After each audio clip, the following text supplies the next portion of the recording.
Now, folks, if you'll just gather around a little closer now. Come right in a little closer. That's it. That's fine, folks. What makes a successful sport? Is it the big events, or is it the consistency of the fans going to see their team for whatever sport or game with their sons, their family, with their friends, the community spirit that glues it all together? Because boxing is going to be tested with the Saudis. It's going to be tested. Because for years we've been saying what fights we want, undisputed. Well, now we're getting it. We're getting big fights. Had the Day of Reckoning, and now we're getting the undisputed fight with Fury if they turn up. And I'm aiming at one of the fighters in particular. I think you know who. The question is does getting undisputed fix the sport? Undisputed in the blue ribbon division, the heavyweight division. Does getting the Day of Reckoning fix the sport? Will Beterbiev and Bivol fix the sport? Because the buzz for Anthony Joshua and Ngannou outside the boxing fans and the MMA fans is not as crazy as I thought it would be. It's not that crazy, actually. And the buzz for Fury and Usyk, it's not that crazy. Now, I think days before both events, it will be at fever pitch. It will get crazy. It will do. And it's great we're getting these big events. But boxing must work its way through the foundations. Amateur level, small hall shows, domestic competition, all the way through to world level.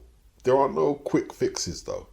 AJ and Ngannou, they had the face-off with Ade, and neither of them are smack talkers like that. So it was never going to be a face-off with loads of quotables or anything like that. Why are we never satisfied as boxing fans, is the question. Why does it always seem like we need more? Let's explore. Crawford versus Spence. How long did we wait for that? And then when it happened, it was one-sided, a little anticlimactic.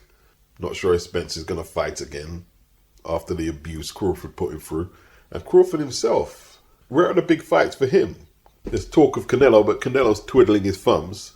How long did we wait for Mayweather-Pacquiao? Did astronomical box office pay-per-view. And then when the sparring session finished, we were met with Floyd's a runner, it was boring, it was this, that. Deep down, most media, most hardcore, most casuals knew that Manny had a puncher's chance at best, but they ignored what was to be the likely outcome. And when it went to exactly how I predicted in my breakdown of the fight, they were disappointed. Of course they were disappointed. What about Inoue? He became undisputed last year. Has he become a global star? No. After a flawless performance against Fulton, did people buy into Inoue's greatness, and he is a great fighter? Or were they questioning the quality of Stephen Fulton, really? Was he really up for the challenge? And these are some of the issues we have with boxing. Getting the matchups we swear blind we wanted doesn't always fix the sport, for want of another way of phrasing that. We're covering big fights, big money fights, and undisputed fights. Usyk, when he won the cruiserweight title in the WBSS, and this was before the conflict that's currently happening in his country, he was still having to go on the road, mainly the UK, to get paydays. Al Heyman and Bob Arum, they wouldn't participate in the WBSS tournament, so perhaps we could have got more undisputed champions. We're still in the pre-Saudi Arabia era now. Lennox Lewis, after he beat Evander Holyfield, you could argue, ended the golden era of American heavyweight boxing. Before Lennox, we had Tyson Holyfield. We had the trilogy between Bo and Holyfield, Ruddock and Tyson. We had the all-British showdown, Bruno versus Lewis. And then after Lennox become undisputed, he had the Don King politics. He got stripped of the WBA belt. I say we turned Tyson and Lewis into a big event. And then post-fight, we were confronted by what we knew all along. Mike was never going to win this fight. Mike's time went and passed. It was a huge event. It was on HBO and Showtime. But it was very one-sided, wasn't it? Lennox never grabbed the attention of the American media, even after becoming undisputed, even after defeating Mike Tyson. I will say, after becoming undisputed, his profile in the UK increased a whole lot. A whole lot. But in America, I'm not so sure. I'll let the Americans inform me on that. You know what I mean? They'll have a better recollection than I do. Some argue that he didn't fancy the southpaw stance of Chris Bird and he gave up the IBF strap. Lennox never fought a southpaw in his career. Then the Klitschko era came in. They was never received with open arms by America. So what I'm saying is, prepare for potential anticlimax after Fury versus Usyk, after AJ and Ngannou. It doesn't mean the sport is dead. It just means we need to be more consistent with quality matches. We shouldn't be overexcited about Undisputed because it should just happen organically. What happens in boxing, we wait so long for fights, and when we finally get them, we probably overamp them to be bigger events than what they actually are. Let's look beyond Undisputed. What is the Undisputed champion going to do? Is he going to try and defend his belt against all comers, mandatories, or is he going to play the risk-reward game? Dealing with this generation of heavyweights, it's a case of history being made doesn't play out as well as history being told. You know, let's start with the UK. Anthony Joshua, Tyson Fury, AJ grossing millions, becoming unified champion twice, the stadium fights, Tyson Fury's trilogy with Deontay Wilder. Let's not forget Wilder. Let's not forget the torch passer, Vladimir Klitschko, 10-year reigning champion. Then his fellow countryman, Alexander Usyk, undisputed cruiserweight champion, currently unified heavyweight champion. Let's not forget the contenders, Zhilei Zhang, Joseph Parker. They get to add to their legacy on the AJ Ngannou undercard. They're from China, New Zealand, where we don't normally see significant players in the heavyweight division. Then there's the Saudi money, the Day of Reckoning, Usyk and Fury, if it happens. These events that I've detailed will document very well. Joe Louis, the Brown Bomber, undisputed heavyweight champion, 25 defenses. When boxing was perfect. What, you mean when the media termed a run of opponents that Joe was beating the Bum of the Month Club? Golden era. You know, when Joe Louis retired, Ezra Charles won the vacant title from Jersey Joe Walcott, but a lot of the media didn't recognize Ezra as a legit champion. He wasn't recognized in all the states. One of the sanctioning bodies, either the New York State Athletic or the NBA, wouldn't recognize some of his title defenses. Ezra defended against the likes of Pat Valentino in California. It was a low turnout. And when Joe Louis fought Pat Valentino in an exhibition in Chicago, he drew a huge crowd. Eventually, Joe came out of retirement and challenged Ezra Charles for the title. Ezra defeated Joe on points, and he got full recognition in all states. He got recognition in Britain, in Europe, where they tried to manufacture a champion in Joe Louis's absence. But that's another story for another time. Now, I gave you a lot of unnecessary stats and information there, but what I'm saying is, as good as a champion as Charles was, he could never escape the Brown Bomber, yeah? His fate was similar to Larry Holmes, who couldn't escape the shadow of Muhammad Ali, who he preceded. When people talk about Larry Holmes today and Ezra Charles, they'll talk about how great they are and the great wins and the skill set, etc.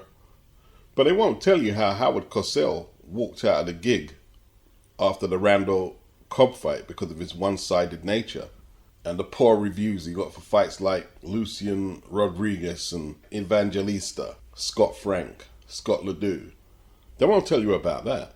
A lot of Larry's interviews and sound bites from that era are that of a miserable man because he didn't believe he was getting his due. When he fought Jerry Cooney, he came out second like the challenger, and their purses were equal when he was the champion.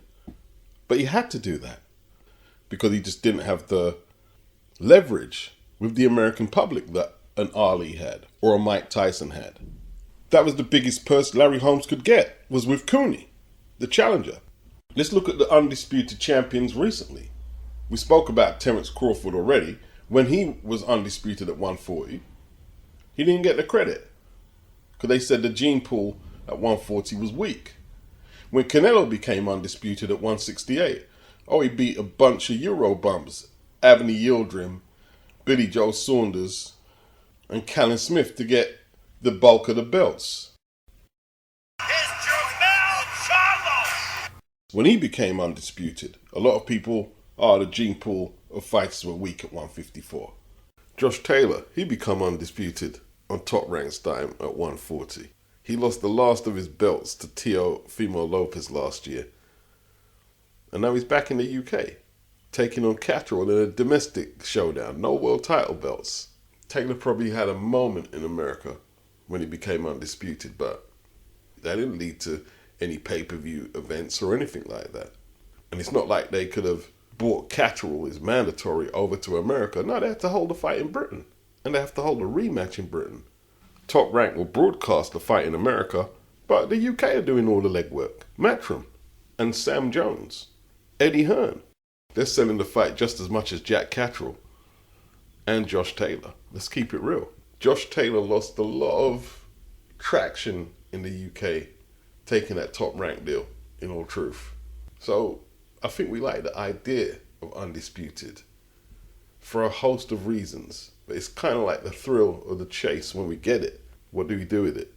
You know, both Taylor and Inoue became undisputed on Top Rank, but they're foreigners. And neither one has had a big fight in America or are likely to have a big fight in America. Josh Taylor, the victim of bad promotion.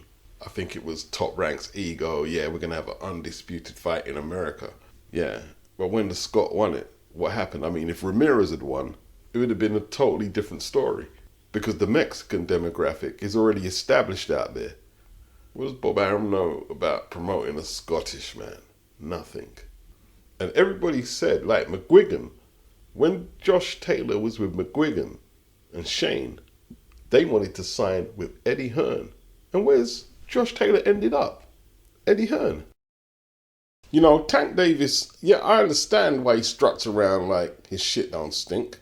But his fan base celebrate Tank Davis while shitting on the likes of Devin Haney, who's younger than Tank, who's been an undisputed champion, and they won't coerce Tank to take the Devin fight. And it's not just a Tank fan base. There's pockets of media who have nothing but contempt for Devin Haney, especially because he beat Lomachenko. And hopefully the Saudis can bring some stability to this. Hopefully after we get undisputed at heavyweight, we don't go through a phase where we're waiting 25 years from when the last undisputed heavyweight champion was crowned. That's unacceptable. It's also unacceptable to lay the responsibility of saving boxing to the Saudis. Whether you're in the media sniffing around to say something negative when there's nothing really there. And to me, it's not good journalism if you're just looking for something negative to point out with the productivity of the Saudis so far. That's not good journalism. You know, the day of reckoning, practically the top 10 heavyweight division, all under one roof for the night. Oh, there's no atmosphere. What about the atmosphere? Can't they sing Sweet Caroline in the crowd and have alcohol there? I'm being a bit sarcastic when I added Sweet Caroline and alcohol, but I'm not a big drinker. But would I need alcohol or to sing football chants if I was attending that show, getting the card that they put on? No, I wouldn't need none of that. No, my eyes would be glued to the ring. Then the other complaint, they're taking boxing out of the UK. Somebody said they're taking boxing out of the USA. What? Taking what boxing out of the USA? You had Wilder and Frank Sanchez out of there, and they've been inactive for the last couple of years. What big fights have they stopped happening in America?